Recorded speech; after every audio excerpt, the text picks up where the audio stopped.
चलिए, स्क्रीन दिख रही है? दिख रही है। हाँ, दिख रही है। नमस्कार तिवारी जी, नमस्कार। नमस्कार नमस्कार। हाँ, चलिए शुरू। थोड़ा देर से जुड़ा, स्नान कर रहा था। कोई बात नहीं, कोई बात नहीं। ये अभी आपने समझ लिया कि राग और द्वेष जो है, ये राग और द्वेष हमको, ये संसार की वास्तविकता जो है, वो वास्तविकता के साथ ऐसा लगता है कि ये वास्तविक है, जबकि ये वास्तविक नहीं है।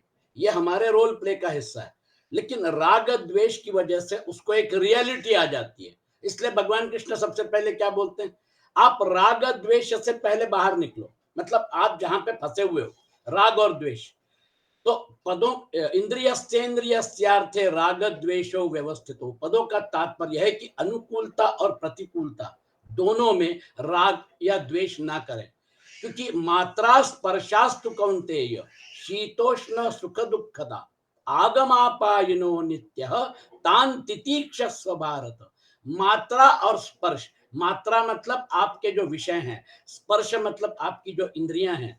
मात्रा स्पर्शास्तु कौन्तेय शीत उष्ण सुख दुखदा, शारीरिक जो है वो शीत उष्ण इस प्रकार से रहेगा, और जो मानसिक है सुख दुखदा, है ना। तो शरीर और मन को ये मात्रा और स्पर्श जो है, इनके ये जो संयोग वियोग हैं, ये मन को और शरीर को पीड़ा देते हैं या सुख पहुंचाते हैं। आगम आपायिनो अनित्य, ये आने वाले, आगम आपायिनो जाने वाले, और अनित्य है। आगम आपायिनो अनित्य तान तितीक्षस्व भारत। इसलिए उसको सहन कर अर्जुन, ये आएंगे रहेंगे जाएंगे, ये परमानेंट नहीं है। इसलिए इसके बारे में ज्यादा सोच विचार करना, इसमें बहुत मतलब अपने आप को डुबा देना, इन सारी चीजों की आवश्यकता नहीं है। वो जो दूसरे अध्याय का श्लोक है, उसी का सिलसिला आगे बढ़ रहा है। इसलिए अनुकूलता और प्रतिकूलता, ये सारी चीजें, किसी के जीवन में दुख का प्रमाण ज्यादा होता है, किसी के जीवन में सुख का प्रमाण ज्यादा होता है। हम किसी के साथ कंपैरिजन करते हैं और फिर उसके बाद दुखी होते हैं कि उसके पास इतने पैसे, मेरे पास कम है। आप अपने कर्म के हिसाब से आप खुश रहिए, करते रहिए। भगवान कृष्ण यही बोल रहे हैं कि ये सारा जो बखेड़ा है, ये सारे बखेड़े में कंपेयर मत करो, किसी के साथ तुलना मत करो। आप अपने हिसाब से आगे बढ़ो। पहली बात, ना किसी के प्रति राग हो, ना किसी के प्रति द्वेष हो। पिक्चर में जो विलेन है, वो विलेन को बताया जाता है कि तुम ऐसी एक्टिंग करो कि लोगों को गुस्सा आ जाए तुम पर। हीरो को मालूम रहता है कि वो सिर्फ एक्टिंग कर रहा है, वो वास्तविकता नहीं है, उसका स्वभाव ऐसा नहीं है, वो सिर्फ जोश दिखा रहा है, वो सिर्फ अपने अंदर वो आवेश प्रकट कर रहा है, इसलिए वास्तविक नहीं है। इसलिए कई बार कुछ लोग जो होते हैं, बिना बताए आपके जीवन में अमृत घोल देते हैं, आपके जीवन को एक मतलब बहुत ऊंचे लेवल पे लेके जाते हैं। और कुछ लोग ऐसे होते हैं जो आपकी इच्छा के बगैर आपके जीवन में आते हैं और आपके जीवन में विष घोल के चले जाते हैं। ये मित्र हो सकते हैं, रिश्तेदार हो सकते हैं। यहाँ तो महाभारत में कुटुंब ही आपस में कलह में फंसा हुआ था, बताइए। तो आपको कई बार अनुभव आ गए होंगे, और इसलिए क्या होता है, हम उसके साथ, वो जो चीजें होती हैं उसके साथ जुड़ के और अपने आप को सुखी या दुखी करते हैं। ये आने और जाने वाली आगम आपायिनो अनित्य, उसके बारे में भगवान कृष्ण ने अपना मतलब अपना निर्णय दिया है, तान तितीक्षस्व भारत। आप उसमें न्यूट्रल रहिए, तो आपका 90% काम हो गया। आपकी न्यूट्रलिटी जो है, वो न्यूट्रलिटी आपकी ताकत है। अगर आप इनके साथ बह गए तो फिर प्रॉब्लम हो जाएगा। और फिर उसके बाद भगवान कृष्ण इसको और अच्छे ढंग से समझाने के लिए वो बताते हैं, तयो हो न वशमागच्छेत। पदों का तात्पर्य है कि अनुकूलता प्रतिकूलता में सुखी दुखी ना हो। तयो हो न वशम आगच्छेत, उसके वश में मत होइए। क्या होता है, ये वश में होने की वजह से आप देखिए लोगों को रिहैबिलिटेशन सेंटर में भेजना पड़ता है, लोग डिप्रेशन में चले जाते हैं।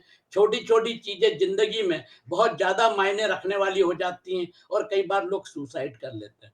जीवन जो है वो जीवन एक प्रवाह है, इस प्रवाह में लोगों का मिलना, लोगों का बिछोड़ना होता रहेगा, परिस्थितियों का आना, परिस्थितियों का जाना चलता रहेगा। इसलिए भगवान कृष्ण बोलते हैं सुखी दुखी ना हो। सुखी दुखी होना, फलासक्त होना, और फलासक्त मनुष्य अगर हो जाता है तो फिर वो बंध जाता है। फले सक्तो निबध्यते। इसमें अगर कोई भी चीज रियल नहीं है, ये सब अगर मान लीजिए एक अध्यास है, ये योग माया का क्रिएशन है, तो ये योग माया के क्रिएशन को समझने के लिए तो हमने भगवत गीता हाथ में ली है। कितने लोग इन चीजों को अच्छी तरह से इन गहन विषयों को समझने की कोशिश करते हैं। तो यह सत्संग का आपको बहुत बड़ा फायदा हो रहा है। आपने इस महत्वपूर्ण ग्रंथ को, भगवान कृष्ण की वाणी को समझने की कोशिश की है। इसलिए इसका मूल जो है वहां पर हमको जाना है कि हम जो कर रहे हैं, हमको तो करना ही है, कर्म तो करना ही है। इसलिए भगवान कृष्ण अगले श्लोक बताएंगे, राग द्वेष के वश में न होकर क्या करना चाहिए और क्या नहीं करना चाहिए, इसका उत्तर भगवान आगे के श्लोक में देते हैं। श्रेयान स्वधर्मो विगुण परधर्मात् स्वनुष्ठितात् स्वधर्मे निधनम श्रेय परधर्मो भयावह।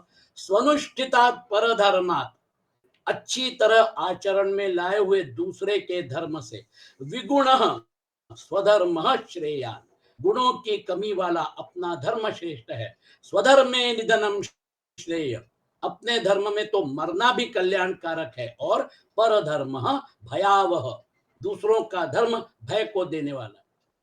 हमारे यहाँ धर्म और कर्म ये एक्सचेंजेबल है। कई बार क्या होता है, विहित कर्म जो है, नियत कर्म जो है, उसकी तुलना धर्म के साथ की जाती है।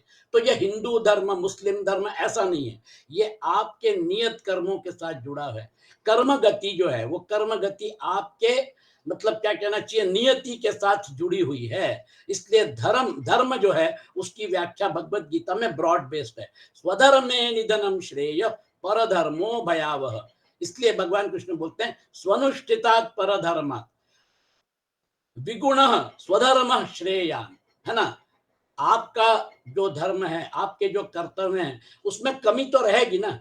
अब जैसे उदाहरण ब्राह्मणों के लिए ब्रह्म मुहूर्त पे उठो, 365 दिन, रेन और शाइन, बारिश हो, ठंडी हो, गर्मी हो, फिर उसके बाद त्रिकाल संध्या करो, और फिर उसके बाद उपजीविका के लिए जॉब करना है या फिर मतलब कोई व्यवसाय करना है। तो वो कहाँ था, 5 घर भिक्षा मांगो, जो मिलेगी उसके ऊपर जीवन यापन करो। आप पैसे नहीं कमाएंगे, आपके लिए पैसे नहीं कमाना है, आपको सिर्फ ब्रह्म मतलब ब्रह्म जानाति इति ब्राह्मण। आपको अगर ब्राह्मण कुल में पैदा हुए हैं तो आपका मेन टारगेट मोक्ष है, आपको ब्रह्म को जानना है। ब्रह्म जानाति इति ब्राह्मण। अब आप बताइए, कभी ना कभी तो ऐसा लगता होगा कि आज चलो छुट्टी कर देते हैं, बहुत थक गए तो 8 बजे उठेंगे। इतने कठोर व्रत को पालन करना कितना कठिन होगा। क्षत्रिय जो है ना, मरना मारना, अभी शादी हुई है, अभी मतलब क्या कहना चाहिए 6 महीने पहले शादी हुई है और बॉर्डर पे लड़ाई छिड़ गई है ना, युद्ध का प्रसंग आ गया है, वो अपनी जान जवान पत्नी को छोड़कर, है ना, अपने सारी सुख सुविधाओं को छोड़कर वो युद्ध के मैदान में चला जाता है और बाद में शहीद हो जाता है। देखिए, वो जो उसका त्याग है, वो जो उसका बलिदान है, वो क्षत्रिय धर्म के साथ जुड़ा हुआ है।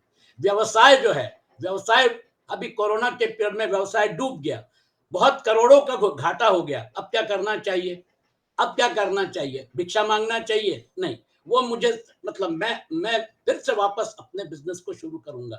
वो जो वैश्य का जो धर्म है, उसके लिए फिर वो संघर्ष करता है। बिजनेस में अप्स एंड डाउन होते हैं। इसलिए भगवान कृष्ण ने उस पॉइंट को, और फिर थोड़ा व्यापक ढंग से इसको समझ लीजिए, यहाँ पे मिसअंडरस्टैंडिंग होने की संभावना रहती है। इसलिए यहाँ पर क्लैरिटी अगर आ जाए तो बड़ा अच्छा रहेगा। श्रेयान स्वधर्मो विगुण परधर्मात् अनुष्ठिता। अन्य वर्ण आश्रम आदि का धर्म मतलब कर्तव्य बाहर से देखने में गुण संपन्न हो, उसके पालन में भी सुगमता हो, पालन करने में मन भी लगता हो, धन वैभव सुख सुविधा मान बढ़ाई आदि भी मिलती हो, और जीवन भर सुख आराम से भी रह सकते हो, तो भी उस परधर्म का पालन अपने लिए विहित न होने से परिणाम में भय दुख को देने वाला है। इसके विपरीत अपने वर्ण आश्रम आदि का धर्म बाहर से देखने में गुणों की कमी वाला हो, उसके पालन में भी कठिनाई हो, पालन करने में मन भी ना लगता हो, वैभव, सुख, सुविधा, मान, बढ़ाई आदि भी ना मिलती हो और उसका पालन करने में जीवन भर कष्ट भी सहना पड़ता हो, तो भी उस स्वधर्म का निष्काम भाव से पालन करना परिणाम में कल्याण होने वाला है। इसलिए मनुष्य को किसी भी स्थिति में अपने धर्म का त्याग नहीं करना चाहिए, प्रत्युत निष्काम, निर्मम और अनासक्त होकर स्वधर्म का ही पालन करना चाहिए।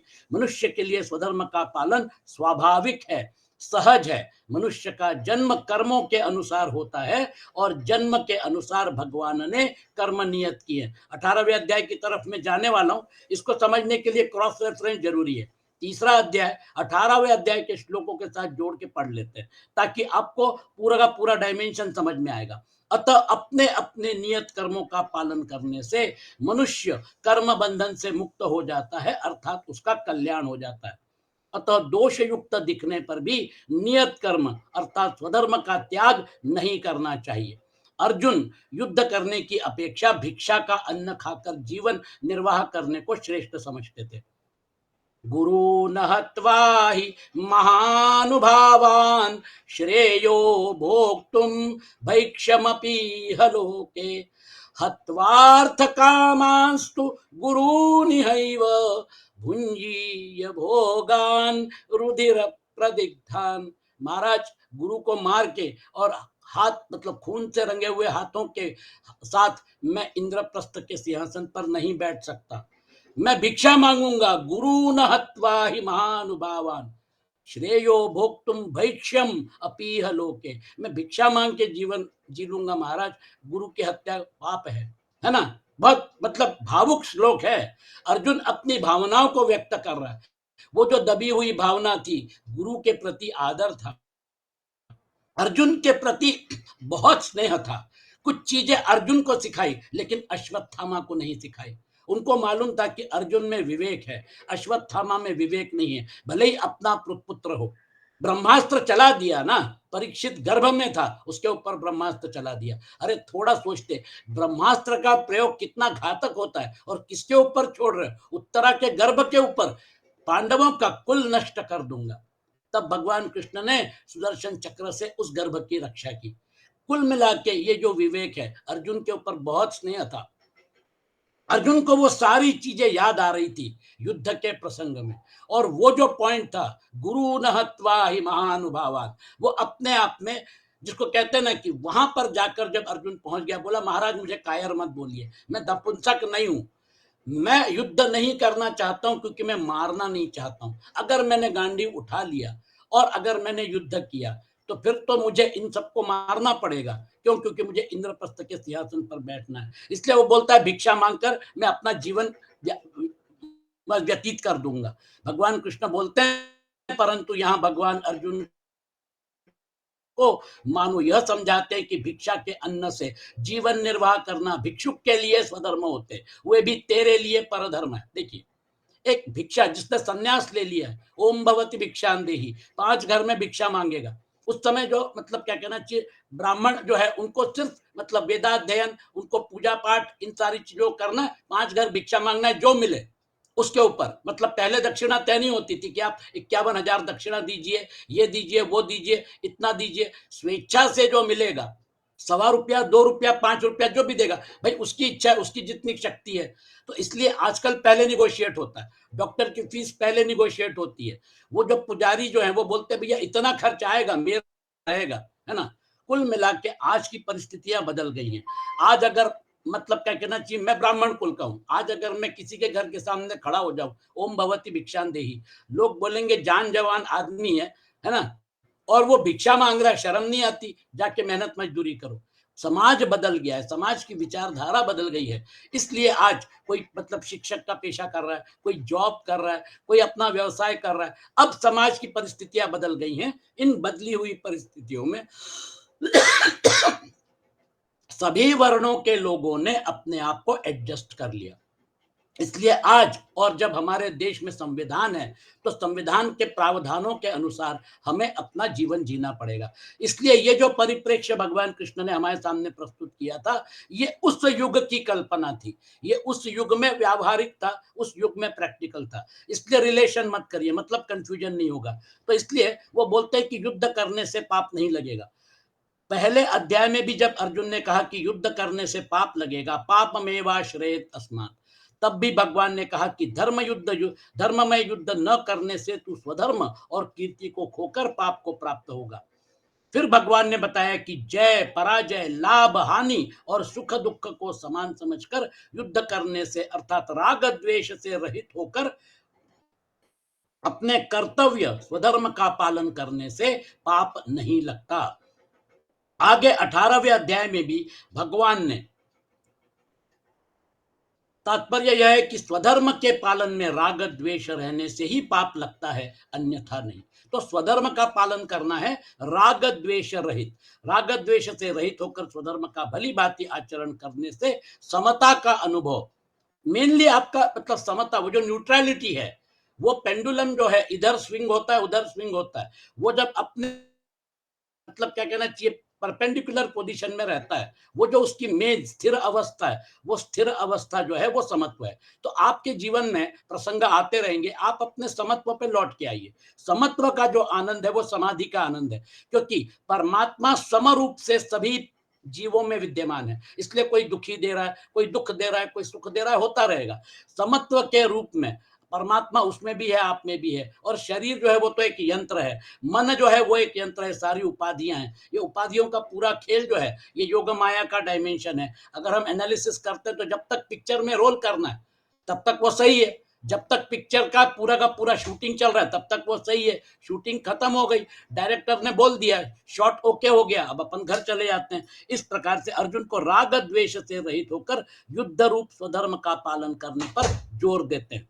तो इसलिए ये सारा का सारा जो, क्योंकि उस समय के परिप्रेक्ष्य आज बदल गया है, इसलिए आज के परिप्रेक्ष्य में उसको एनालाइज करना है कि अगर मान लीजिए नौकरी कर रहा हूं, मैं अगर टीचर हूं, मैं अगर मान लीजिए व्यवसाय कर रहा हूं, तो मैं सही कर रहा हूं या गलत कर रहा हूं, क्योंकि मैंने स्वधर्म का पालन किया ही नहीं है।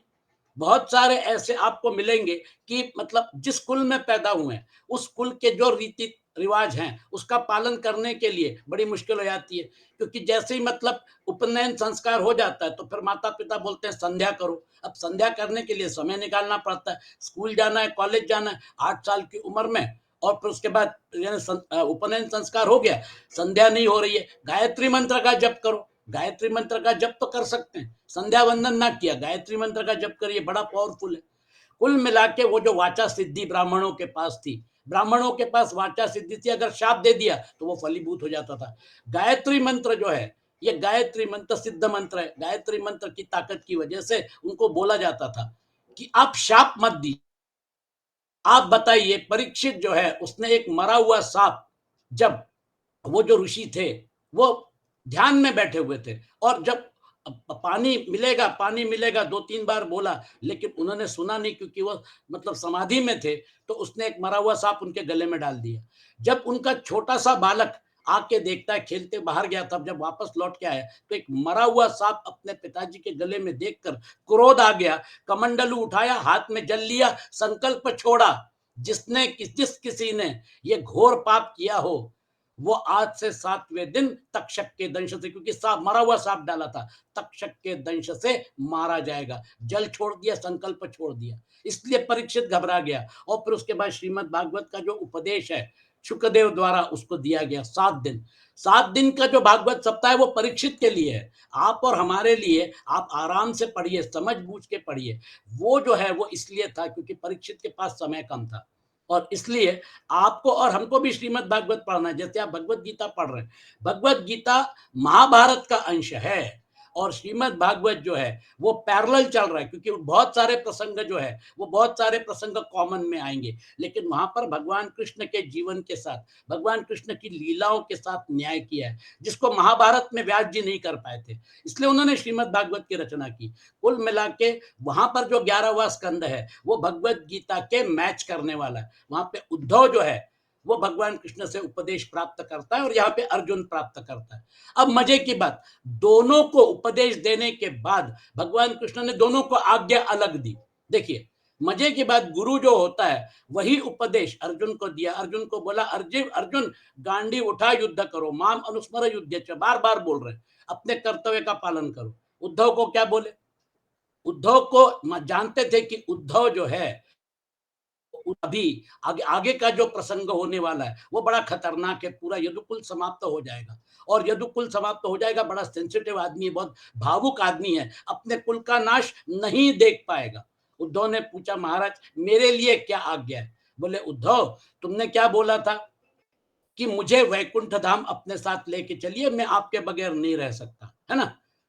स्वधाम नयमामपि, आप मुझे अपने साथ लेके चलिए महाराज, हम आपकी जूठन खाते हैं, हम आपके साथ जुड़े हुए पूरी तरह से, हमको माया का डर नहीं है, हमको आपके विरह का, आपके बगैर हम नहीं रह सकते, इसलिए मुझे भी ले चलिए। पूरा उपदेश सुनने के बाद जब उद्धव ने पूछा, महाराज मेरे लिए क्या आज्ञा है? तो बोले, उद्धव एक काम करो, अब ये सब छोड़ दो, है ना, द्वारका डूबने वाली है, कुरुकुल नष्ट होने वाला है, सारी रिश्तेदारी सब भूल जाओ, है ना, 7वें दिन द्वारका डूबने वाली है, अब यहाँ जो होगा उसमें ज्यादा पचड़े में मत पड़ो, एक काम करो, अब आप निकल जाओ, मतलब बद्रीनाथ, बद्रीनाथ जाकर ध्यान करो, धारणा करो, तपश्चर्या करो, साधना करो, है ना, और फिर उसके बाद मुक्त हो जाओ और फिर आ जाना वैकुंठ धाम मेरे साथ समय बिताने के लिए। देखिए उद्धव को भेजा बद्रीनाथ और यहाँ पे पूरा मतलब यदुकुल समाप्त कर दिया। अवतार कार्य जो होता है वो एक पर्पस के साथ होता है, इसलिए आप बोलेंगे कि अगर अर्जुन का कर्तव्य जो है वो अगर युद्ध करना था, क्योंकि युद्ध शुरू हो चुका था, शंख बज चुके थे, अब कर्तव्य से भाग नहीं सकते, लेकिन अभी यदुकुल का संहार शुरू नहीं हुआ था। यदुकुल का संहार जो है, वो यदुकुल का संहार शुरू होने के लिए ट्रिगर जो था वो ब्राह्मणों का शाप था, और ब्राह्मणों का शाप जो है वो अभी एप्लीकेबल नहीं हुआ था, उद्धव थोड़ा पहले ही। लेकिन जब भगवान कृष्ण ने बोला कि अभी आपको, है ना, जब उत्पात होने लगे, जब मतलब संकट आने शुरू हो गए द्वारका के ऊपर, तो फिर ये दौड़े दौड़े आए भगवान कृष्ण के पास कि महाराज ये क्या हो गया। भगवान कृष्ण को इन लोगों ने, उग्रसेन वगैरह ने, वो जो है वो मूसल जो उसका चूरा करके समुद्र में डाल दिया, वो बहते बहते तट पे आया, और उधर जो घास उगी समुद्र के तट पे, वो घास मतलब लोहे की छड़ के जैसी थी, जो अपन सीमेंट कंक्रीट में यूज करते ना, आरसीसी, रीइंफोर्स्ड कंक्रीट, उस टाइप की घास थी, उससे आप लड़ सकते थे। तो भगवान कृष्ण ने बोला, अब देखिए आपने मुझे बता दिया कि ब्राह्मणों का शाप लगा है, मैं कुछ नहीं कर सकता, वो ब्राह्मण जो है वही उस शाप देंगे। अब आप एक काम करो, यज्ञ करो, आप यज्ञ करके और ब्राह्मणों को संतुष्ट करो, उनको ब्राह्मण मतलब आपने जो गलती की है उसका आप सुधारो उसको, और फिर उसके बाद वही उस शाप दे देंगे, तभी बच पाओगे, मैं कुछ नहीं कर सकता। तब उद्धव ने मिलियन डॉलर क्वेश्चन पूछा, महाराज आप और बलराम जिस कुल को सुरक्षा प्रदान कर रहे हैं, वो कुल को ब्राह्मण का शाप कैसे लग सकता है, मुझे समझ में नहीं आता है। तब फिर भगवान कृष्ण ने बोला, मेरा संरक्षण मैंने निकाल लिया है, अब ये ब्राह्मणों के शाप की वजह से कुल मारा जाएगा। और मजे की बात, वो भी यदुकुल वाले ही थे, यदुकुल वाले होने की वजह से जो बाण उनके पैर में लगा, वो भी उस मूसल का एक टुकड़ा जो था, जो समुद्र में थोड़ा गहरा चला गया क्योंकि भारी था, उसको एक मछली निगल गई। वो मछली जो है, वो मछली को जब पकड़ के मछुआरे जो है वो जब बेचने के लिए गए, तो उसको एक व्याध ने खरीदा, वो व्याध जो है मछली का जब पेट काटा तो उसमें वो टुकड़ा मिला उसको, वो जो टुकड़ा है उसने अपने बाण पे लगाया, और वो जो बाण था वो भगवान कृष्ण के अंगूठे पे चलाया, क्योंकि उसको लगा हिरण का कान है। और भगवान कृष्ण पूरा यदुकुल समाप्त हो गया था, पेड़ के नीचे बैठे थे, थोड़ा ऐसे लेटे हुए थे, अध लेटे, और फिर उसके बाद पैर जो था, एक पैर पे दूसरा पैर रखे हुए थे, उसको लगा हिरण का कान है, और उसने बाण चला दिया। और जब खून बहने लग गया तो आया दौड़ते दौड़ते, महाराज माफ कर दीजिए, मेरे से गलती हो गई, मैंने आपके ऊपर बाण चला दिया। बोले, कुछ नहीं, तुमने मुझे मौका दे दिया अवतार खत्म करने का। और फिर उसके बाद उसको भी आशीर्वाद दे दिया। दारूक जो है वो दारूक आया, दारूक ने बोला, महाराज ये क्या, मैं आपको कब से ढूंढ रहा हूं। बोले, दारूक एक काम करो, अब मेरे पास समय बहुत कम है, जाके उग्रसेन और सारे जो श्रेष्ठ जो है वहां पर, उनको बता दो कि यदुकुल समाप्त हो गया है, ये यदुकुल जो है ये समाप्त हो गया है, बलराम जी जो है उन्होंने समाधि ले ली है, और मैं अभी वापस मेरे स्वधाम में जा रहा हूं, ये जो है ये संदेशा उग्रसेन महाराज को दे दो। और अर्जुन आया हुआ है, वो मुझ पे बड़ा प्रेम करता है, मुझसे मिलने आया हुआ है। अर्जुन के लिए एक संदेशा है, वो जो है यहाँ पे जो भी मतलब यानी क्या कहना चाहिए, आगे के जो क्रियाकर्म करने हैं वो सब करे, पिंडदान वगैरह जो भी करना है वो करे, और जो भी बूढ़े हैं और बच्चे हैं उनको इंद्रप्रस्थ में ले जाकर उनका पुनर्वसन कर। जो अर्जुन भगवान कृष्ण से मिलने आया था उसके लिए मैसेज ये था कि भैया यहाँ पे सारा कुछ अच्छे से करवा के और फिर उसके बाद आप इंद्रप्रस्थ लेके जाओ। छोटा सा वज्रनाभ, बताइए, वो वज्रनाभ को ले जाकर और उसको बसाया, और फिर परीक्षित को बोला, क्योंकि पांडव जो है वो पांडव बाद में फिर हिमालय निकल गए, वैराग्य आ गया, और फिर उसके बाद परीक्षित को बोला, परीक्षित वज्रनाभ छोटा है, उसको मथुरा वृंदावन वो जो जहां पे भगवान कृष्ण की बाल लीलाएं हुई थी वहां पर उसको बसाओ, क्योंकि उस समय परीक्षित बहुत पावरफुल हो गया था। तो परीक्षित ने वज्रनाभ का संरक्षण किया, और वो जो यदुकुल जिसका धागा टूट चुका था द्वारका में, उसको फिर से वहां पर जाकर पुनर्वसन करके और भगवान कृष्ण के कुल की रक्षा की। बताइए, ऐसा मतलब उद्धव को बोला तुम बद्रिकाश्रम चले जाओ, और अर्जुन को बोला युद्ध करो। इसलिए गुरु का उपदेश जो है वो परिस्थिति देखकर किया जाता है। और वो भी समझ लीजिएगा, हमारे लिए जब युद्ध शुरू नहीं हुआ था, उद्धव को बोला, उद्धव का नेचर देखते हुए कि भैया अब तुम इसमें पढ़ो मत, तुम बद्रिकाश, यहाँ पर युद्ध शुरू हो गया है, शंख बज चुके हैं और अर्जुन ने गांडीव रख दिया। वो जो है वो एक क्षत्रिय के कर्तव्य कर्म से अपने आप को मतलब बचाना चाहता था। वहां पर भगवान कृष्ण ने अलग उपदेश दिया, स्वधर्मे निधनम श्रेय, अपने धर्म में स्वधर्म का पालन में यदि सदा सुख आराम धन संपत्ति मान बढ़ाई आदर सत्कार आदि ही मिलते हो, तो वर्तमान में धर्मात्माओं की टोलियां देखने में आती, परंतु स्वधर्म का पालन सुख अथवा दुख को देखकर नहीं किया जाता, प्रत्युत भगवान अथवा शास्त्र की आज्ञा को देखकर निष्काम भाव से किया जाता। संन्यास लेने के बाद फिर आपका संसार से संबंध क्या है? आपने भगवा धारण कर लिया, आपने संसार को जला दिया, उसके बाद फिर यानी अपना बड़प्पन बढ़ाना, अपने शिष्य संप्रदाय बनाना, एक बहुत बड़ा संप्रदाय बसाना, इन सारी चीजों की जरूरत नहीं है। आदि शंकराचार्य को देखिए, अपने शिष्यों को लेकर पूरा भारत भ्रमण किया, 4 मठों की स्थापना की, और बाद में केदारनाथ में जाके समाधि ले ली 32 साल की उम्र में। ये लोग यहाँ पर फंसे हुए नहीं दिखेंगे आपको, बहुत छोटी उम्र में उनको उनके पास कॉन्सेप्चुअल क्लैरिटी रहती है। इसलिए भगवान कृष्ण हमको यही बता रहे हैं कि भैया तुम्हारा जो विहित कर्म है वो करो। अब आप बोलेंगे हमारा, आज अगर मैं जॉब कर रहा हूं, मैं अगर प्रोफेसर हूं तो मेरा विहित कर्म प्रोफेसर का है, मैं अगर डॉक्टर हूं तो मेरा विहित कर्म डॉक्टर का है। इसलिए बदली हुई परिस्थितियों में विहित कर्म जो है, नियत कर्म के डायमेंशन बदल गए। जो नियत कर्म है, जो आपके मतलब क्या कहना चाहिए गोद में आया हुआ है, वो स्वाभाविक ढंग से आपने अगर उसको अगर करना है। भाई बच्चा जो है वो 12वीं के बाद बोलेगा मैं मेडिकल की तरफ जाऊंगा, मैं इंजीनियरिंग की तरफ जाऊंगा, मैं कॉमर्स लूंगा, बीकॉम एमकॉम और सीए करूंगा, आईसीडब्ल्यूए करूंगा। उसने अगर चॉइस डिसाइड किया है तो जाने दीजिए ना, क्या दिक्कत है। वर्तमान बदली परिस्थिति, उस जमाने के जो कॉन्सेप्ट है वो हमारे लिए आज भले ही एप्लीकेबल ना हो, लेकिन उसका जो गर्भित अर्थ है वो गर्भित अर्थ को हमको समझना जरूरी है। इसलिए परधर्मो भयावह, ये जो लिखा हुआ है इसको आप मतलब अपने ढंग से एनालाइज करिए। अब हम आगे बढ़ते हैं, क्योंकि ये जो है इसमें स्वामी जी ने अपने हिसाब से थोड़ा और एनालिसिस किया है, और हमको स्वधर्म और परधर्म जो है उसके बारे में अगर समझना है तो फिर उसके बाद 18वें अध्याय का क्रॉस रेफरेंस देते, क्योंकि अर्जुन जो है वो प्रश्न पूछेगा 36वां श्लोक। उसके पहले हम भगवत गीता का जो क्रॉस रेफरेंस भगवान कृष्ण दे रहे हैं उसको समझ लेते हैं। 18वां अध्याय जो है उसका रेफरेंस दिया जा रहा है, और 18वें अध्याय में जो श्लोक आ रहे हैं, 40वां श्लोक बोलता है ये पूरा गुणमय संसार है, मेरे अंदर भी 3 गुण काम कर रहे हैं, आपके अंदर भी 3 गुण काम कर रहे हैं, सारी प्रकृति जो है, सारे प्राणी जो है उनमें 3 गुण काम कर रहे हैं। इसलिए भगवान कृष्ण 40वें श्लोक में बोलते हैं, न तदस्ति पृथिव्यां वा दिवि देवेषु वा पुनः सत्वं प्रकृति जैर्मुक्तम यदेभि स्यात्रिभिर्गुणैः।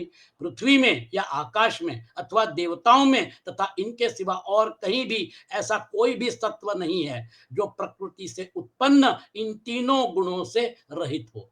मतलब हमारा पूरा 3 शरीरों का डायमेंशन जो है वो प्रकृति के गुणों में खेल रहा है।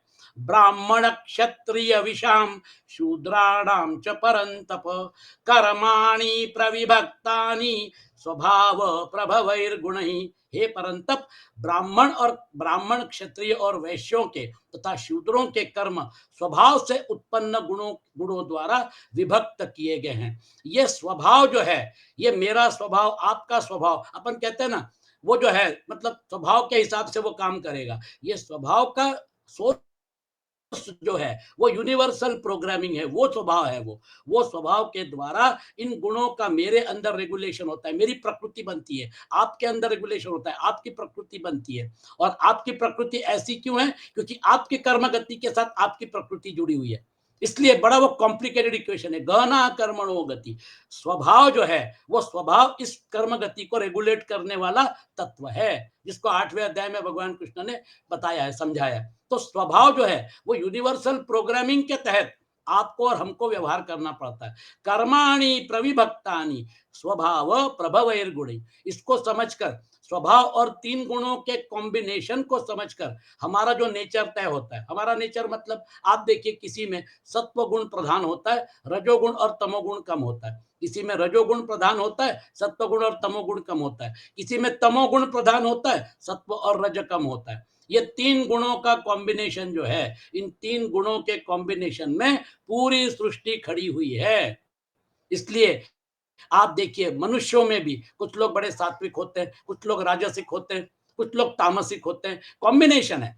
वो जरूरी नहीं कि एक गुण डोमिनेट करेगा, बाकी गुण जो है वो कम कम अधिक मात्रा में रहेंगे। इसलिए ये जो हमारे जो 4 वर्ण हैं, ब्राह्मण क्षत्रिय विषाम शूद्राणाम च परंतप, इनके कर्मों की व्यवस्था जो है वो ये स्वभाव की प्रायोरिटीज को देखकर डिसाइड की थी। और वो स्वभाव के हिसाब से उनको एक फ्रेम में डाल दिया था, और वो फ्रेम के हिसाब से उनको बोला था कि भैया ये तुम्हारे स्वाभाविक कर्म है, ये तुम्हारे बेसिक नेचर के साथ जुड़े हुए हैं, और इसलिए इनको जब करोगे, है ना, तो फिर क्या हो जाएगा, तुमको एक आनंद मिलेगा उस कर्म में, तुम सुखी होगे, और एक सेटिस्फैक्शन कि हाँ मैंने अच्छा कर्म किया। तो परंतप, तो ब्राह्मण क्षत्रिय और वैश्यों के तथा शूद्रों कर्म स्वभाव से उत्पन्न गुणों द्वारा विभक्त किए गए हैं। ये स्वभाव यूनिवर्सल प्रोग्रामिंग है। शमोदमस्तप शौचम क्षांतिरार्जवमेव च ज्ञानम विज्ञानमास्तिक्यम ब्रह्म कर्म स्वभावजम। अंतःकरण का निग्रह करना, इंद्रियों का दमन करना, धर्म पालन के लिए कष्ट सहना, बाहर भीतर से शुद्ध रहना, दूसरों के अपराधों को क्षमा करना, मन, इंद्रिय और शरीर को सरल रखना, वेद शास्त्र, ईश्वर और परलोक आदि में श्रद्धा रखना, वेद शास्त्रों का अध्ययन अध्यापन करना और परमात्मा के तत्व का अनुभव करना, ये सब के सब ही ब्राह्मण के स्वाभाविक कर्म हैं।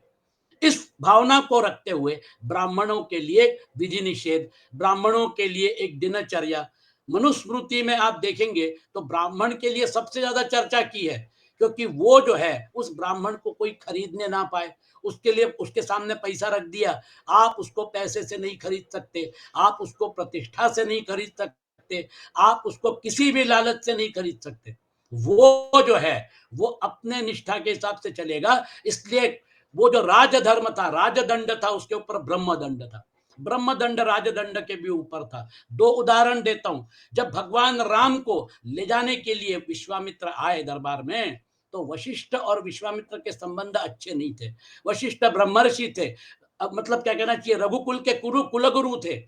और जब विश्वामित्र बोले राम और लक्ष्मण को ले जाऊंगा, 18-20 साल की उम्र के बच्चे, मतलब क्या कहना चाहिए, तारुण्यावस्था के लोग थे, है ना, अभी अभी शादी हुई थी, शादी नहीं हुई थी, मतलब अभी अभी शादी होने वाली थी। बोले जवानी में मारे जाएंगे। वो राक्षस जो है खर, दूषण, त्रिशिर, और आगे जाके उनका जो बॉस है रावण, तो ये ऐसे ऐसे लोगों के साथ निपटना पड़ेगा। जबरदस्ती क्यों आग में झोंकूंगा बच्चों को। बोले, विश्वामित्र को हाथ जोड़ के बोले, महाराज पूरी सेना लेके जाओ, अयोध्या की चतुरंगिणी सेना को लेकर मैं आपकी मदद करने आता हूं, लेकिन मेरे राम और लक्ष्मण को मत लेके जाओ।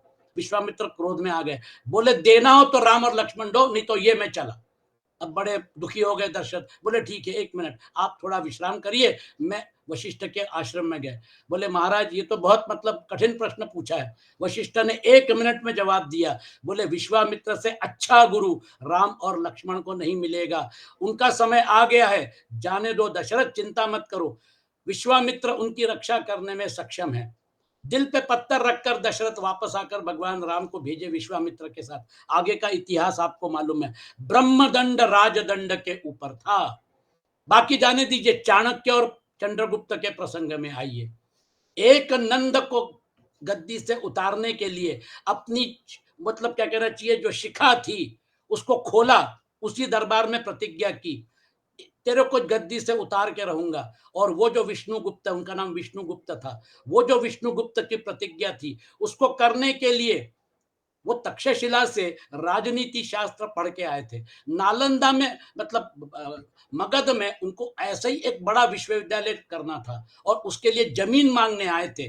नशे में धुत नंद ने बोला जमीन नहीं मिलेगी, और उसके बगल में राक्षस महामंत्री बैठे हुए थे।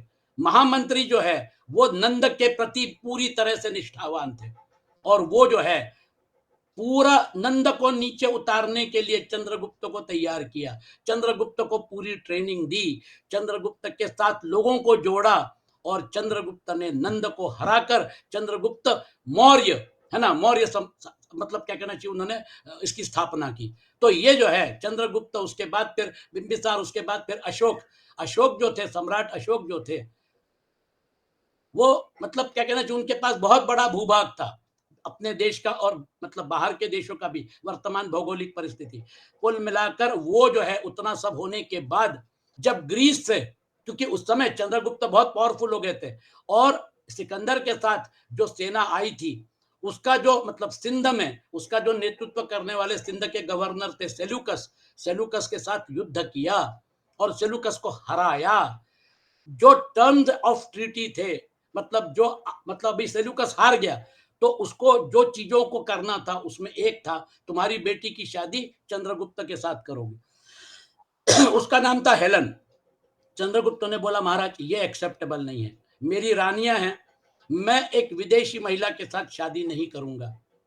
चंद्रगुप्त जो है उसको चाणक्य बोले चंद्रगुप्त तुमको ये चीजें समझ में नहीं आएंगी, ये मेरी आज्ञा है। चंद्रगुप्त की आज्ञा का पालन करने के लिए एक ग्रीक महिला के साथ चंद्रगुप्त ने शादी की। उसका कारण यह था कि इसके बाद जब इनका भी खून यहां पर हिंदुस्तान में रहेगा तो फिर ये भारत के ऊपर ये यवन आक्रमण नहीं करेंगे। उसके बाद ग्रीस के लोग कभी हिंदुस्तान की तरफ पलट कर नहीं देखे, क्योंकि उनकी औलाद है ना, उनके बच्चे हैं ना, अब उनका खून है यहां पर, अपने बेटे को कैसे मारेंगे। तो फिर उसके बाद वो आए नहीं, ये राजनीति थी। इतना सब मतलब उठापटक करने के बाद, नंद को गद्दी से गिराने के बाद, है ना, चाणक्य ने देखा कि अब नंद जो है वो गद्दी से गिर गया, चंद्रगुप्त गद्दी पे बैठा है, अब एक एक काम बाकी थी था, वो जो काम है वो भी करना था। और वो काम करने के लिए उन्होंने एक योजना बनाई, क्योंकि महामंत्री जो थे, महामात्य जो थे वो लगे हुए थे, मतलब यानी चंद्रगुप्त को मारने के लिए विषय कन्याएं भेजी उनको मारने के लिए, मतलब जो तलघर था उसमें लोगों को छिपाया, सारे के सारे उनके मंसूबों के ऊपर चंद्रगुप्त को प्रोटेक्ट किया चाणक्य ने। और फिर उसके बाद उन्होंने डिसाइड किया कि अब ये जो महामंत्री है, ये महामंत्री को अपने स्थान पर बिठाना चाहिए। ये अभी बहुत ज्यादा देखिए, महामंत्री कपट से उसको मारना चाहते थे, और चाणक्य जो थे उन्होंने क्या किया देखिए, उन्होंने महामंत्री के घर वालों को कैद में डाल दिया। कई बार एक मतलब आदमी बहुत पक्का होता है मन से, लेकिन अपने घर वालों के प्रति अन्याय सहन नहीं कर सकता, और खबर फैला दी कि बहुत टॉर्चर कर रहे हैं उसकी पत्नी को, उसके बच्चों को। अब उस समय मोबाइल या उस समय सीसीटीवी कैमरा नहीं थे। महामंत्री जो था अपने क्या कहना चाहिए कुछ गिने चुने लोगों के साथ वन में रहकर, और मतलब चंद्रगुप्त, उसने एक ही कसम खाई थी चंद्रगुप्त को मारूंगा। और सारी योजना फेल होने के बाद ये दांव खेला, हाउस अरेस्ट में डाल दिया, ऐसा दिखाया कि बहुत टॉर्चर कर रहे हैं। महामंत्री तक खबर पहुंची, बोले महाराज अब तो खैर नहीं है, अब तो आपके मतलब क्या कहना चाहिए घर वालों को मार डालेंगे चाणक्य, तो अभी क्या करना चाहिए। बोले क्या करना चाहिए, जो होगा होगा, मैं तो चंद्रगुप्त को मार कर रहूंगा, है ना। और फिर उसके बाद हाउस अरेस्ट में डालने के बाद ये चंद्रगुप्त को बोले, चंद्रगुप्त रथ तैयार करो, कुछ सैनिक ले लो, आज अपन जाके और महामात्य को पकड़ के लाएंगे। उनके भी मतलब क्या कहना चाहिए, वहां पे स्पाइस थे जिनको मालूम था कि महामात्य क्या कर रहा है। एक एक पल की खबर महामात्य की चाणक्य के पास मिलती थी। और फिर जब अपने गिने चुने सैनिकों को लेकर मतलब चाणक्य और चंद्रगुप्त रथ पे निकले, तो पता चला महामात्य को कि ये लोग आ रहे हैं मुझे पकड़ने के लिए। वो भागने लग गए। भागते कैसे, कहां भागेंगे, रथ नहीं है, कुछ नहीं है ना। दौड़े जा रहे, दौड़े जा रहे, दौड़े जा रहे। और उसके बाद फिर वो रथ जो है वो थक के गिर गए। और फिर गिरने के बाद वो रथ जब उनके पास रुका, तो देखिए उन्होंने चाणक्य को क्या बोला। बोले, चाणक्य लड़ाई तुम जीते, मैं हारा, लेकिन एक बात याद रखो, तुम्हारे जैसा विद्वान आदमी के साथ मुझे युद्ध करने में, मुझे संघर्ष करने में बड़ा आनंद आया। अब मार डालो मुझे, वैसे भी मतलब जीवन में कुछ बचा नहीं है। हो सकता है तुमने मेरे परिवार को मार डाला होगा। महामात्य जो है वो महामात्य को नीचे उतरकर चाणक्य ने, मतलब महामात्य ये मान रहे थे कि अब मेरी मृत्यु निश्चित है। महामात्य को नीचे उतरकर चाणक्य ने बड़े गले लगाया और बड़े आदर के साथ उनको रथ पे बिठाया। वो भौचक्का हो गए, बोले ये क्या व्यवहार है मेरे साथ, है ना। उनको मतलब क्या कहना चाहिए, वापस मगध लेके गए। और फिर उसके बाद चंद्रगुप्त को बोला, चंद्रगुप्त दरबार लगाओ, दरबार सजाओ। और फिर महामात्य को उन्होंने उस दरबार में जब बुलाया, बोले आप दरबार में आएंगे। महामात्य को समझ में नहीं आया ये सब क्या हो रहा है। और फिर वहां पे आने के बाद ससम्मान प्रधानमंत्री, मेन जो अष्ट प्रधानों में जो मेन थे, जो वो पहले थे नंद के, उस गद्दी पे बिठाया। बोले एक बात याद रखिए महामात्य, इस गद्दी के अधिकारी आप ही थे। आप पहले थे, आज भी और कल भी रहेंगे। आपने एक गलती कर दी। आपकी निष्ठा मगध के प्रति नहीं थी, आपकी निष्ठा नंद के प्रति थी। एक बात याद रखिए, कल अगर ये गलती करेगा चंद्रगुप्त, तो इसका भी शिरच्छेद कर देना। ये गद्दी के लिए आप ही डिजर्विंग है। आपको मारना नहीं था, आपको जिंदा रखना था, इसलिए ये सब किया। अब आप गद्दी संभालिए। और मैं आपके पास किस लिए आया था, एक जमीन के लिए। वो जमीन मुझे दे दीजिए, मैं अपना अध्ययन अध्यापन करना चाहता हूं। देखिए इतना पापड़ बेलने के बाद इन द प्रोसेस बहुत सारे राजा जो थे उन्होंने मगध का आधिपत्य स्वीकार किया था। पूरे भारत को इकट्ठा करने के बाद एक छोटी सी जमीन लेकर और उन्होंने अपना अध्ययन अध्यापन और अपने ग्रंथों का, अर्थशास्त्र के मास्टर थे, राजनीति शास्त्र के मास्टर, और जबरदस्त ये मतलब क्या कहना चाहिए, एक तेज था, ब्रह्म तेज। तो ब्रह्म तेज और क्षात्र तेज का कॉम्बिनेशन जो है वो चाणक्य और चंद्रगुप्त के जीवन में है। इसलिए ये जो आपने श्लोक पढ़े उसके साथ ये भी जोड़ दीजिए, शौर्यम तेजो धृतिर्दाक्ष्यम युद्धे चाप्यपलायनम दानमीश्वर भावश्च क्षात्रम कर्म स्वभावजम। शूरवीरता, तेज, धैर्य, चतुरता और युद्ध में न भागना, दान देना और स्वाभिमान, स्वामी भाव, ये सब के सभी क्षत्रिय के स्वाभाविक कर्म हैं। शौर्यम तेजो धृतिर्दाक्ष्यम, वो कभी मतलब युद्ध के मैदान में पीठ नहीं दिखाएगा। कृषि गौरक्ष वाणिज्यम वैश्य कर्म स्वभावजम परिचर्यात्मकम कर्म शूद्रस्यापि स्वभावजम। खेती, गोपालन और क्रय विक्रय रूप सत्य व्यवहार ये वैश्य के स्वाभाविक कर्म है, तथा सब वर्णों की सेवा करना शूद्र का भी स्वाभाविक कर्म है। उनको सिर्फ एक ही लाइन है, परिचर्यात्मकम कर्म शूद्रस्यापि स्वभावजम। ये जो चातुर्वर्ण व्यवस्था थी, इस चातुर्वर्ण व्यवस्था को स्वभाव से जोड़ा है, तीन गुणों के कॉम्बिनेशन के साथ जोड़ा है। और इन कॉम्बिनेशन के साथ जो व्यक्ति पैदा होता है, वो व्यक्ति जो है वो व्यक्ति इस प्रकार से व्यवहार कर सकता है। इसलिए कई बार क्या होता है, ब्राह्मण कुल में पैदा हुए लेकिन संस्कार जो है वो राजसिक ज्यादा है, तामसिक ज्यादा है। इसलिए आज आप देखिए वो अलग रास्ते पे चले जाते हैं। आज इतना ज्यादा वर्ण संकर हो गया है कि इस वर्णाश्रम व्यवस्था की ये एक आइडियल सिचुएशन थी, ये अपने आइडियल सिचुएशन से अभी बाहर निकल गई है। कोई बात नहीं, अभी हमारे लिए क्या करना है, इसके लिए अगले दो श्लोक हैं। स्वे स्वे कर्मण्यभिरतः संसिद्धिम लभते नरः स्वकर्म निरतः सिद्धिम यथा शृणु। अपने अपने स्वाभाविक कर्मों में तत्परता से लगा हुआ मनुष्य भगवत प्राप्ति रूप परम सिद्धि को प्राप्त हो जाता है। मैंने डॉक्टरी का अध्ययन किया, आज मैं एक सर्जन हूं, आज मैं बहुत अच्छी कॉम्प्लिकेटेड सर्जरी कर रहा हूं, ये मेरा निहित कर्म है, मैं उसको अच्छे से करूं। तो आज जिसने भी कोई अगर मतलब प्रोफेसर है तो अपने मतलब प्रोफेशन के साथ वो न्याय करे, आप वकील है उसके साथ न्याय करिए। तो वर्तमान परिस्थिति में आपने जो भी व्यवसाय स्वीकार किया है, जो भी आपने अपनी दिनचर्या के, जो भी अपना जीवन यापन के लिए जो आपने स्वीकार किया है, वो आपके लिए नियत कर्म है। इसलिए अपने स्वाभाविक कर्म में लगा हुआ मनुष्य जिस प्रकार से कर्म करके परम सिद्धि को प्राप्त होता है, उस विधि को तो सुन। यतः प्रवृत्तिर्भूतानां येन सर्वमिदं ततं स्वकर्मणा तमभ्यर्च्य सिद्धिं विन्दति मानवः। जिस परमेश्वर से, मोस्ट इंपॉर्टेंट श्लोक, जिस परमेश्वर से संपूर्ण प्राणियों की उत्पत्ति हुई है और जिससे यह समस्त जगत व्याप्त है, उस परमेश्वर की अपने स्वाभाविक कर्मों द्वारा पूजा करके मनुष्य परम सिद्धि को प्राप्त हो जाता है। मैं मेरे कर्मों को करूं, निष्ठा से करूं, अच्छे से करूं और फिर उसके बाद परमात्मा को समर्पित कर दूं। स्वकर्मणा तमभ्यर्च सिद्धिम विन्दति मानवः। आपने कर्म किए, आपको उस कर्म का फल चाहिए, आपको उस कर्म के सारे बेनिफिट्स चाहिए और आपने परमात्मा को समर्पित नहीं किया, तो फिर आपने जो कर्म किया, अहंकार विमूढ़ात्मा कर्ता हम इति मन्यते, आप अहंकार की वजह से उस कर्म के साथ जुड़ गए। आपने कर्म किया, परमात्मा को समर्पित कर दिया, आप जीरो बैलेंस पे हैं। आप हर समय जीरो बैलेंस पे रहिए, क्योंकि समत्व जो है ये परमात्मा का स्वरूप है। इस श्लोक में ऐसी कोई जगह नहीं है, ऐसा कोई भी वस्तु व्यक्ति नहीं है, ऐसी कोई भी चीज नहीं है जिसका परमात्मा के साथ संबंध ना हो।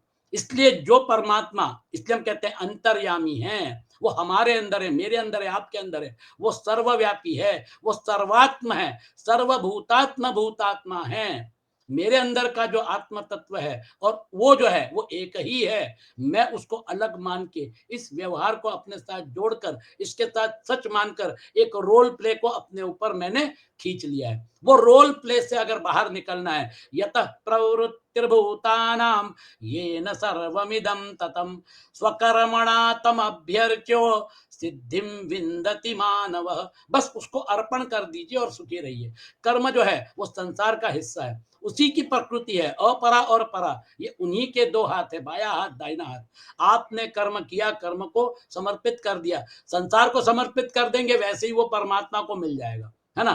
क्योंकि संसार जो है वो उन्हीं का क्रिएशन है और आपके लिए योग है। आपने परमात्मा के साथ अगर जुड़े हुए अगर ये सारे कर्म किए, तो फिर जो भगवान कृष्ण बोलते हैं, माम अनुस्मर युद्ध च, मेरा स्मरण करो और युद्ध भी करो। इसलिए आपके लिए और हमारे लिए जो महत्वपूर्ण इनपुट है वो इस श्लोक में है। आप जो भी कर्म करिए, वो सारा का सारा कर्म जो है वो कर्म आपसे करवाया जा रहा है। जो करवा रहे हैं उनको याद करिए, उनको, उनकी सेवा करिए, उनके साथ जुड़िए। इसलिए स्वकर्मणा तमभ्यर्च सिद्धिं विन्दति मानवः।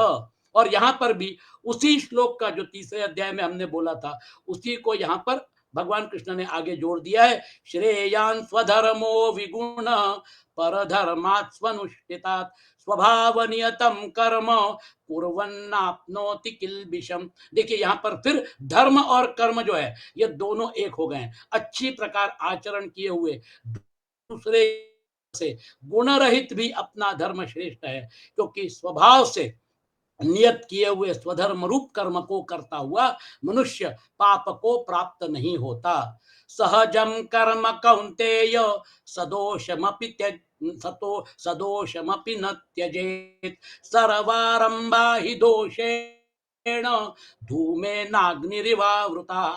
अतएव हे कुंती पुत्र, दोष युक्त होने पर भी सहज कर्म को नहीं त्यागना चाहिए, क्योंकि धुएं से अग्नि की भांति सभी कर्म किसी ना किसी दोष से युक्त है, क्योंकि ये गुणमय है। गुणों के डायमेंशन में परफेक्शन जो है वो परफेक्शन नहीं मिलेगा, यहाँ पर सुख शांति नहीं मिलेगी, यहाँ पे परमानेंस न होने की वजह से, ये रिलेटिव होने की वजह से, सापेक्ष होने की वजह से हमारा जो जीवन है शरीर सापेक्ष, वस्तु व्यक्ति सापेक्ष, काल सापेक्ष, परिस्थिति सापेक्ष, ये सारा का सारा रिलेटिव डायमेंशन जो है, इसको एक शब्द में बता दिया कि आपको ये करना तो है, यहाँ पर परफॉर्म करना है यहाँ पर, लेकिन जुड़ना वहां पर है। इसलिए वो जो है अगर कोई व्यक्ति करता है तो फिर जिसको भगवत गीता 18वें अध्याय पे क्लोजर पॉइंट पे पहुंच गई है, असक्त बुद्धि सर्वत्र जितात्मा विगत स्पृह नैष्कर्म्य सिद्धिम परमाम संन्यासेनाधिगच्छति। सर्वत्र आसक्ति रहित बुद्धि वाला, स्पृहा रहित और जीते हुए अंतःकरण वाला पुरुष सांख्य योग के द्वारा उस परम नैष्कर्म्य सिद्धि को प्राप्त होता है। यह नैष्कर्म्य सिद्धि शब्द जो है ये बड़ा मार्मिक है। ये दूसरा तीसरा अध्याय सब जगह वो नैष्कर्म्य सिद्धि रिपीट होने वाला है। ये नैष्कर्म्य सिद्धि मतलब निष्काम कर्म योग, जिसको हम सिंपल भाषा में निष्काम कर्म योग बोलते हैं। निष्काम कर्म योग जो है वो अपने आप में एक बहुत बड़ी फिलोसॉफी है, एक बहुत बड़ा हमारे हाथ में शस्त्र है। वो जो निष्काम, ना कर्म आसक्ति और ना फल के प्रति आसक्ति। आप अगर किसी पिक्चर में अगर रोल प्ले कर रहे हैं, किसी नाटक में अगर रोल प्ले कर रहे हैं, आपको विभीषण का रोल मिला, अगले बार आपको रावण का रोल मिला, उसके बाद फिर आपको लक्ष्मण का रोल मिला, फिर आपको राम का रोल मिला, रोल बदलते जाएंगे, कभी हनुमान का मिलेगा।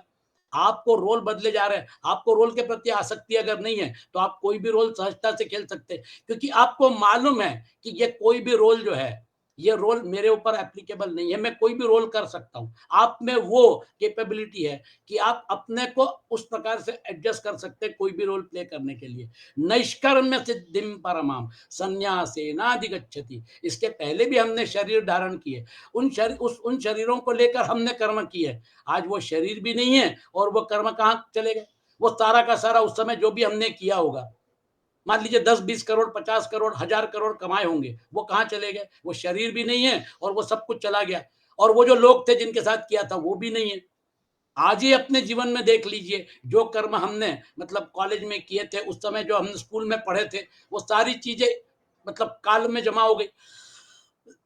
वो जो है अगर इस प्रकार से अगर आर्काइव होता चल रहा है तो फिर अभी पिछला जाने दीजिए, इस जीवन के बारे में तो सोचिए। यहाँ पर कोई भी चीज पकड़ के रखना और उसके साथ जोड़ना, ये जो है ये हमारा प्रॉब्लम है। इसलिए नैष्कर्म्य सिद्धिम परमाम संन्यासेन अधिगच्छति। ये जो मैंने आपको 18वें अध्याय का क्रॉस रेफरेंस दिया है, इसका कारण ये है कि फिर अर्जुन का जो प्रश्न है वो अर्जुन का प्रश्न अपने आप में आपको समझ में आ जाएगा।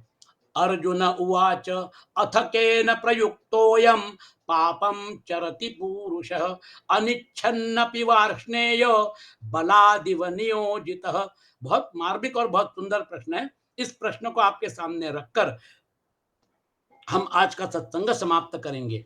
वार्ष्णेय वार्ष्णेय अथ अयम पुरुषः, फिर यह मनुष्य अनिच्छन अपि बलात् नियोजितः, मनुष्य न चाहता हुआ भी जबरदस्ती लगाए हुए की तरह अनिच्छन अपि बलात् नियोजित इव। ऐसी कौन सी फोर्स है, ऐसी कौन सी चीज है जो उसको उस कर्म के प्रति प्रेरित करती है? दुशासन, ऐसी कौन सी गति है जिसकी वजह से उसने भरी सभा में वस्त्र हरण का मतलब उसने निर्णय लिया। दुशासन ने, दुर्योधन ने, कर्ण और शकुनी ने उनको सपोर्ट किया और बाकी देखते रह गए। अथ अयम पुरुषः अनिच्छन अपि बलात् नियोजितः इव केन प्रयुक्तः पापम चरति, है ना? तो लगाए हुए की तरह केन प्रयुक्त पापम चरति, किससे प्रेरित होकर पाप का आचरण करते हैं? यहां पर दुर्योधन जो है उसका एक बहुत सुंदर वाक्य है, मैं आपके सामने रखता हूं, आप विचार करिए उसके ऊपर। पापों में प्रवृत्ति का मूल कारण है काम, अर्थात सांसारिक सुख भोग और संग्रह की कामना। परंतु इस कारण की ओर दृष्टि न रहने से मनुष्य को यह पता नहीं चलता कि पाप करने वाला कौन है, पाप कराने वाला कौन है। वह यह समझता है कि मैं तो पाप को जानता हुआ उससे निवृत्त होना चाहता हूं, पर मुझे कोई बलपूर्वक पाप में प्रवृत्त करता है। जैसे दुर्योधन ने कहा, देखिए दुर्योधन क्या बोलता है, मैं धर्म को जानता हूं पर उसमें मेरी प्रवृत्ति नहीं होती, और अधर्म को भी जानता हूं पर उससे मेरी निवृत्ति नहीं होती। मेरे हृदय में स्थित कोई देव है जो मेरे से जैसा करवाता है वैसा ही मैं करता हूं। ये जो देव है कामना, उसको जब छोटा था तो भीम के साथ कुश्ती में वो हार जाता था। वो उसके अंदर जो भीम के प्रति द्वेष था, भीम मुझे हराता है और इसलिए उसने बोला युद्ध करूंगा मेरे पास 11 अक्षौहिणी सेना है, भीम को मारूंगा, पांडवों को मारूंगा, तब जाके मेरी आत्मा शांत होगी। और वो जो उसके पहले जो राजसूय यज्ञ किया था, पांडवों का वैभव देखकर उसके मन में जो जलन पैदा हो गई थी, क्योंकि युधिष्ठिर ने क्या बोला, ये जो किसी कोई जो गिफ्ट लेके आएंगे उसको भी आप ही संभालेंगे, जो उनको गिफ्ट देना रिटर्न गिफ्ट वो आप ही देंगे। पूरे कोषागार की चाबी दुर्योधन के पास दे दी थी। अब बताइए, युधिष्ठिर भोले भाले आदमी थे, है ना, उनको ये सब मालूम नहीं था, लेकिन वो जब आने वाली चीजें और देने वाली चीजों को देखा, वो जो वैभव देखा, तो वो अंदर जो आग लगी थी, 12 वर्ष के लिए उनको वनवास भेज दिया, और फिर उसके बाद 1 वर्ष का अज्ञातवास कि अगर पांडव बच जाते हैं, वापस आते हैं, उसके पहले मेरी पूरी शक्ति जो है, मैं अनेक राजाओं को जोड़ूंगा और फिर उसके बाद पांडवों को युद्ध के लिए ललकारूंगा। इसलिए उसने भगवान कृष्ण के जैसे इतने बड़े स्ट्रांग व्यक्ति को, जो दूध बन के गए थे, वापस लौटा दिया। 5 गांव क्या, एक गांव भी नहीं दूंगा, सुई की नोक में समाने वाली भूमि नहीं मिलेगी युद्ध के बगैर। आप प्लीज जाके बता दीजिए। देखिए, वो जो है, धर्म को जानता हूं और उसमें मेरी प्रवृत्ति नहीं होती, अधर्म को भी जानता हूं पर उससे मेरी निवृत्ति नहीं होती। वो जो है, वो जो कामना है, वो जो ड्राइविंग फोर्स है, मैं बदला लूंगा, मैं भीम को मारूंगा, ये सारी चीजें जो है, ये संसार के मूल में है, जड़ में है। इसलिए जब अर्जुन ये प्रश्न पूछता है, ऐसी कौन सी फोर्स है जिसके द्वारा ये सब संचालित होता है, बहुत सुंदर प्रश्न है और उसका उत्तर भी बहुत सुंदर है। अगले सत्र में तीसरा अध्याय समाप्ति की तरफ जाएगा, उसके पहले ये सारे के सारे पिटफॉल जिसको बोलते हैं कर्मगति में, उसको आप अच्छे से आत्मसात करिए, समझ लीजिएगा। चलिए, और संकल्प मंत्र, ओम असतो मा सद्गमय, तमसो मा ज्योतिर्गमय, मृत्योर्मा अमृतम गमय। ओम शांति शांति शांति।